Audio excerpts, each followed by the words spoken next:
Praise the Lord. ஆண்டவராக இயேசு கிறிஸ்துவின் நாமத்தில் உங்களுக்கு என் அன்பின் வாழ்த்துதலை தெரிவித்துக் கொள்கிறேன்.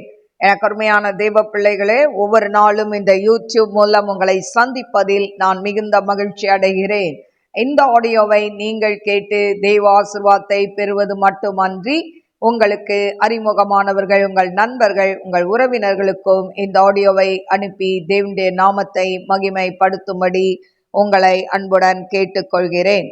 இந்த நாளிலும் 2 நாளாகமம் 4ஆம் அதிகாரம் 1 வசனம். அன்றியும் 20 முழ நீளமும் 20 முழ அகலமும் 10 முழ உயரமுமான வெண்கல பலிபீடத்தையும் பண்ணினான். வெண்கல கடல் தொட்டியையும் வார்ப்பித்தான். சக்கராகாரமான அதனுடைய ஒரு விளிம்பு தொடங்கி மறு விளிம்பு மட்டும் 10 முழ அகலமும் 5 முழ உயரமும் சுற்றளவு 30 முழ நூல் அளவுமாய் இருந்தது. அதன் கீழ்ப்புறமாய் ரிஷபங்களின் உருவங்கள் ஒவ்வொரு முழத்திற்கு 10 உருவமாக அந்த கடல் தொட்டியின் சக்கரத்தில் இருந்தது. தொட்டியோடு ஒன்றாய் வார்ப்பிக்கப்பட்ட அந்த ரிஷபங்களின் 2 வரிசைகள் இருந்தது. அது 12 ரிஷபங்களின் மேல் நின்றது. இவைகளில் 3 வடக்கேயும் 3 மேற்கேயும் 3 தெற்கேயும் 3 கிழக்கேயும் நோக்கி இருந்தது. கடல் தொட்டி அவைகளின் மேல் உயர இருந்தது. அவைகளின் பின்பக்கம் எல்லாம் உட்புறமாய் இருந்தது. அதன் கனம் 4 விரற்கடையும் அதன் விளிம்பு பானபாத்திரத்தின் விளிம்பு போலும் லீலி புஷ்பம் போலும் இருந்தது. அது 3000 குடம் தண்ணீர் பிடிக்கத்தக்கதாய் இருந்தது. கழுவுகிறதற்கு 10 கொப்பரைகளையும் உண்டாக்கி 5 வலதுபுறத்திலும் 5 இடதுபுறத்திலும் வைத்தான். சர்வாங்க தகனம் ஆகிறவைகளை அவைகளில் அலசுவார்கள். கடல் தொட்டியோ ஆசாரியர்கள் தங்களை சுத்தம் பண்ணி கொள்கிறதற்கு இருந்தது. 10 பொன் விளக்கு தண்டுகளையும் அவைகளுடைய பிரமாணத்தின்படி செய்வித்து அவைகளை தேவாலயத்தில் வலதுபுறத்திலே 5 இடதுபுறத்திலே 5 வைத்தான். 10 மேஜைகளையும் செய்து அவைகளை தேவாலயத்தின் வலதுபுறத்திலே 5 இடதுபுறத்திலே 5 வைத்து 100 பொன் கலங்களையும் பண்ணினான். மேலும் ஆசாரியரின் பிரகாரத்தையும் பெரிய பிரகாரத்தையும் பிரகாரத்தின் வாசல்களையும் உண்டாக்கி அவைகளின் கதவுகளை வெண்கலத்தால் மூடினான். கடல் தொட்டியை கீழ் திசையான வலதுபுறத்திலே தெற்கு முகமாக வைத்தான். ஈராம் செப்பு சட்டிகளையும் சாம்பல் எடுக்கிற கரண்டிகளையும் கலங்களையும் செய்தான். இவ்விதமாய் ஈராம் கர்த்தருடைய ஆலயத்திற்காக ராஜாவாகிய சாலமோனுக்கு செய்ய வேண்டிய வேலையை செய்து முடித்தான். அவைகள் என்னவெனில், 2 தூண்களும் 2 தூண்களுடைய முனையின் மேல் இருக்கிற கும்பங்களும் குமிழ்களும், தூண்களுடைய முனையின் மேல் இருக்கிற குமிழ்களான 2 கும்பங்களை மூடுகிறதற்கு 2 வலை பின்னல்களும், தூண்களின் மேலுள்ள குமிழ்கள் ஆன 2 கும்பங்களை மூடுகிறதற்கு ஒவ்வொரு வலை பின்னலின் 2 வரிசை மாதுளம் பழங்களாக 2 வலை பின்னலிலும் இருக்கிற 400 மாதுளம் பழங்களுமே. ஆதாரங்களையும் ஆதாரங்களின் மேலிருக்கும் கொப்பரைகளையும் ஒரு கடல் தொட்டியையும் அதன் கீழ் இருக்கும் 12 ரிஷபங்களையும் செப்பு சட்டிகளையும் சாம்பல் கரண்டிகளையும் முள் துறடுகள் முதலான பனிமுட்டுகளையும் ஈராம் ராஜாவாகிய சாலமோனுக்கு கர்த்தரின் ஆலயத்திற்காக சுத்தமான வெண்கலத்தால் பண்ணினான். யோர்தானுக்கு அடுத்த சமனான பூமியில் சுக்கோத்திற்கும் சரேத்தாவுக்கும் நடுவே களிமண் தரையிலே ராஜா அவைகளை வார்ப்பித்தான். இந்த பனிமுட்டுகளை எல்லாம் சாலமோன் வெகு ஏராளமாய் உண்டு பண்ணினான். வெண்கலத்தின் நிறை தொகைக்கு அடங்காததாய் இருந்தது.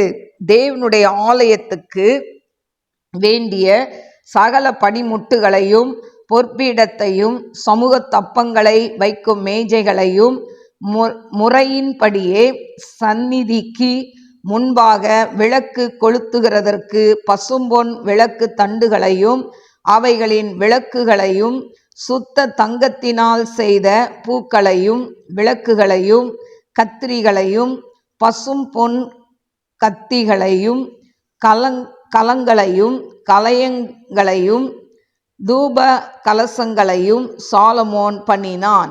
மகா பரிசுத்த ஸ்தலத்தின் உட்கதவுகளும் ஆலயமாகிய வீட்டின் கதவுகளும் ஆலயத்தின் வாசல் கதவுகளும் எல்லாம் பொன்னாய் இருந்தது. கருமையான தேவ பிள்ளைகளை, இந்த நாளிலும் 2 நாளாகமம் 4ஆம் அதிகாரம் 1 முதல் 22 வசனங்களை வாசித்திருக்கிறேன். கருமையான தெய்வ பிள்ளைகளே, இந்த நாளிலும் அந்த நாளில் அந்த சாலமோன் கட்டின அந்த ஆலயத்துக்கு தேவையான பொருட்கள் என்னென்ன செய்யப்பட்டது, அது எப்படி யார் செய்து கொடுத்தாங்க அப்படின்றத நம்ம இந்த இடத்துல பார்க்குறோம். ஈராம் ராஜா அவன் ஆலயத்தின் தேவையான காரியங்களை அவன் அநேக பொருட்களை அவன் செய்து கொடுத்தான் என்று சொல்லப்பட்டிருக்கிறதை நாம் பார்க்கிறோம். கருமையான தெய்வ பிள்ளைகளே, அந்த ஆலயத்துக்கு என்னென்ன தேவையோ அத்தனையும் சாலமோன் அதிகமாய் செய்தான் என்று சொல்லப்பட்டிருக்கிறது. அன்று ஆலய வழிபாட்டிற்கு இதை மாதிரி அநேக பொருட்கள் தேவைப்பட்டது. அதாவது 3000 குடம் தண்ணி பிடிக்கிற இதெல்லாம் தேவைன்னு போட்டிருக்கு. இதெல்லாம் என்னத்துக்கு?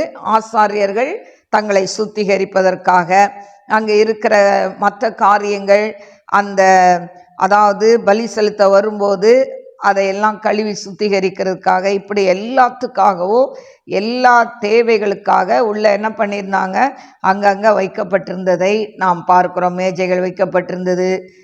இப்படி ஒவ்வொரு இடத்துலையும் என்னென்ன செய்யணுமோ அத்தனை காரியங்களும், அந்த ஆலயத்துக்குரிய காரியங்களை அவன் சாலமோன் செய்கிறதை நாம் பார்க்கிறோம். இன்றைய ஆலயத்திலேயும் அநேக பொருட்கள் நமக்கு தேவையாக இருக்கிறது. அதாவது நாம் வழிபடுறதுக்கு அநேக பொருட்கள் தேவைப்படுகிறது. இன்ஸ்ட்ருமெண்ட் தேவைப்படுது, கிட்டாரு, கீபோர்டு, ட்ரம்ஸு, இப்படி அநேக காரியங்களை கொண்டு நாம் என்ன பண்ணுறோம், ஆண்டவரை தொழுது கொள்கிறோம். ஆனால் இதை காட்டிலும் நாம் உள்ளத்தின் ஆழத்திலிருந்து ஆண்டவரை ஆவியோடு உண்மையோடு நாம் ஆராதிக்க வேண்டும். அந்த ஆராதனையில தான் கர்த்தர் பிரியமாய் இருக்கிறார் என்று சொல்லப்பட்டிருக்கிறது. எனக்கு அருமையான தெய்வ பிள்ளைகளே, அப்போ ஒரு ஆலயத்தின் ஆராதனைக்கு என்னென்ன தேவைகள், அநேக தேவைகள் இருக்குல்ல. அந்த இதெல்லாம் மியூசிக்கெல்லாம் போட்டு அதெல்லாம் இது பண்ணாதான் நல்லா ஒர்ஷிப் பண்ணி, அது ஒர்ஷிப் பண்ணுறதுக்கு, பாட்டு பாடுறதுக்கு ஒருத்தர், மியூசிக் வாசிக்க ஒருத்தர். அப்போ இப்படி அந்த வழிபாட்டிற்கென்று அநேக காரியங்களை நம்ம என்ன பண்ணுறோம், நம்ம ஆயத்தப்படுத்தி வைக்கிறோம். அதே போல் நம்ம ஆவிக்குரிய வாழ்க்கைக்கு தேவையான ஒன்று என்னன்னா, நாம் வேத வசனத்தை வாசிக்கணும். வேத வசனத்தை வாசித்து அதை தியானிக்கும் பொழுது தான் நாம் ஆவிக்குரிய வாழ்க்கையில் நம் ஆத்துமா, உள்ளான ஆத்துமா பலப்படணும்னா வேத வசனமாகிய இந்த மன்னாவை ஒவ்வொரு நாளும் நாம் வாசிக்க வேண்டும். அது மட்டுமல்ல, நம்முடைய ஆவிக்குரிய வாழ்க்கைக்கு அடுத்து தேவை என்னன்னா, ஒரு தனி ஜபம் இருக்க வேண்டும். இந்த தனி ஜபம் அடுத்தது நாம் குழுவாய் சேர்ந்து ஜெபிக்கிற ஜபம். ஏன்னா சில நேரங்களில் நம்ம தனிமையில் நம்மளால் ஜெபிக்க முடியாமல் இருக்கலாம். அப்போ நல்லா ஜெபிக்கிற, அதாவது கொஞ்சம் பேர் குரூப்பாக சேர்ந்து நம்ம நல்லா கைகோத்து நல்லா ஜெபம் பண்ணோம்னா அந்த ஆவிக்குரிய அந்த பலனை நாம் பெற்றுக்கொள்ள முடியும்.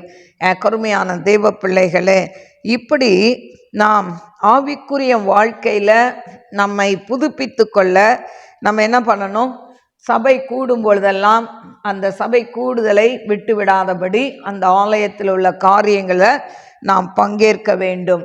அது மட்டுமல்ல, நாம் பெற்ற அபிஷேகம், நாம் பெற்ற நன்மைகளை மற்றவர்களுக்கு சொல்லி ஆண்டவருக்குள்ள வழி நடத்த வேண்டும். அல்லேலூயா. எனக்கு அருமையான தேவ பிள்ளைகளே, இப்படி நம்முடைய ஆவிக்குரிய வாழ்க்கைக்கு மிகவும் உறுதுணையாக இருப்பது ஒன்று ஜெபம், 2வது வேத வாசிப்பு. இது ரெண்டும் நம்ம வாழ்க்கையில் இருந்தால் நம்ம ஆத்தும ஆதாயம் செய்ய முடியும்.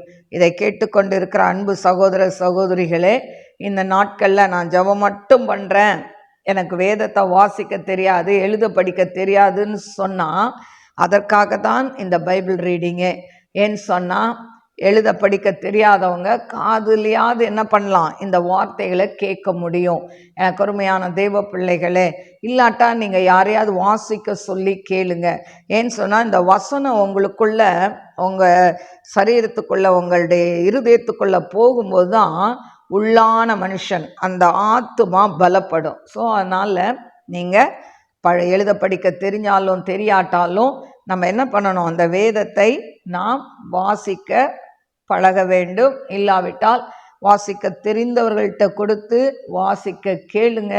இல்லாட்டா யூடியூப்பில் இப்படி வரக்கூடிய பைபிள் ரீடிங்கை நீங்கள் என்ன பண்ணலாம், ஒரு நாளைக்கு ஒரு அதிகாரம் வாசித்துட்டு இருக்கிறோம், இதை நீங்கள் என்ன பண்ணலாம், டெய்லி கேட்டிங்கன்னா நீங்கள் இதை அப்படி கேட்கும்போது நீங்கள் என்ன பண்ணலாம், பைபிளை வாசித்து முடிக்க அது ஏதுவாக இருக்கும்.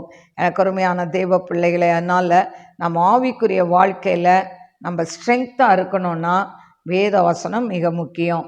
அதனால் வேத வசனத்தை தள்ளி வைக்காமல் நம்ம அதை நம்ம வாழ்க்கையில் படிக்கிறது மட்டுமல்ல, தியானிக்கிறது மட்டுமல்ல, நம்ம வாழ்க்கையில் அபியாசப்படுத்தணும். அல்லேலூயா. சும்மா படிச்சுட்டு அப்படியே போகிறது கிடையாது. அந்த வார்த்தைக்கு நாம் கீழ்ப்படிய வேண்டும். அதாவது பைபிளில் இருக்குது, நான் இந்த ஜனத்துக்கு இந்த வசனத்தை எழுதி கொடுத்தேன், இவர்களோ இதை அந்நிய காரியமாக எண்ணினார்கள். யாருக்கோ எழுதி கொடுத்துருக்காங்கன்னு நினைக்கிறாங்கன்னு இருக்குது. அப்போது இன்றைக்கி நம்மளும் அப்படி தான் நினைக்கிறோம். நம்ம தான் போய் சண்டே சபையில் என்ன கேட்குறோம், வசனம் கேட்குறோம். இது ஒரு வேளை ஆண்டவர் அறியாதவங்களுக்கு மற்றவங்களுக்கு பைபிள்னு நினைக்கிறோம். இல்லை, நாம் ஒவ்வொருத்தரும் ஆவிக்குரிய வாழ்க்கையில் வளரணும்னு சொன்னால் மிக இம்பார்ட்டண்ட் என்னன்னா இந்த வேத வாசிப்பு. இந்த வேதத்தை வாசிக்கும் போது உங்கள் சரீரத்தில் இருக்க பலவீனங்களும் நீங்குவதை நீங்கள் பார்க்கலாம். அந்த நாள் முழுவதும் நல்லா நீங்கள் பிரிஸ்காக இருக்கிறதுக்கு முடியும். அதனால் வாசித்து பாருங்கள், கர்த்தர் உங்களை ஆசீர்வதிப்பார். கண்களை மூடி நாம் செபிப்போம். ஸ்தோத்திரிக்கிறேன் ஆண்டவரே, மகாபரிசுத்தமுள்ள நல்ல தகப்பனே, உமக்கு கொடாக்கொடை ஸ்தோத்திரங்களை ஏறெடுக்கிற அன்பின் தேவனே, உமக்கு ஸ்தோத்திரிக்கிறப்பா. இந்த வேளையில கூட கர்த்தாவே, பழைய ஏற்பாட்டு காலத்துல சாலமோன் ஆலயத்தை கட்டினான். அந்த ஆலயத்துக்குள்ள தேவையான பொருட்கள் என்னென்னு சொல்லி இந்த அதிகாரத்தில் நாங்கள் பார்த்தோம். அதையெல்லாம் அவன் ஆண்டவரை வாங்கி சேர்க்கிறதை, ஆண்டவரை ஆலயத்தில் வைக்கிறதை நாங்கள் பார்த்தோம். ஆண்டவரை அதே போல் தகப்பனை ஆண்டவரை அப்பா, எங்களுடைய ஆண்டவரை ஆலயங்களில் நிறைய தேவைகள், நிறைய இன்ஸ்ட்ருமெண்ட் இதெல்லாம் இருந்தாலும் ஆண்டவரை ஆவியோடு உண்மையோடு மை தொழுது கொள்ளக்கூடிய அப்படிப்பட்ட கிருபை எங்களுக்கு நீர் தர வேண்டுமாறு ஜெபிக்கிற, என்னோடு இணைந்து ஜெபிக்கிற ஒவ்வொரு பிள்ளைகளுக்கும் ஆண்டவரை ஆவியோடு உண்மையோடு தொழுது கொள்ளக்கூடிய கிருபையை தாங்க இயேசுப்பா. ஆண்டவரே உமக்கு ஸ்தோத்திரம். ஜெபிக்க முடியாதபடி இருக்கக்கூடிய தடைகள் உடையட்டும், வேதத்தை வாசிக்க முடியாதபடி இருக்கக்கூடிய கட்டுகள் உடையட்டும்.